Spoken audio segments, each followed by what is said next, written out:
Sanyana modal anu panggede-gedena pang mewah-mewahna dina kahirupan teh iwal ti jujur.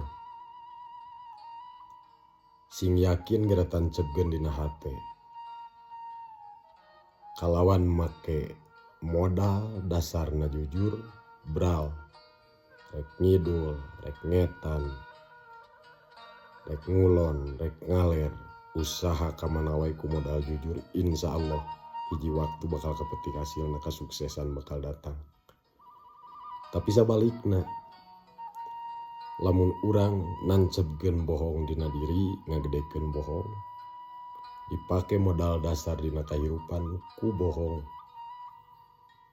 anu bakal kasih ngahareupan, anu bakal kasorang iwal ti kabangkrutan. Sabab sajatina kaancuran jelema awal mulana tina kabohongan, kasuksesan jelema ge awalna teh tina kajujuran.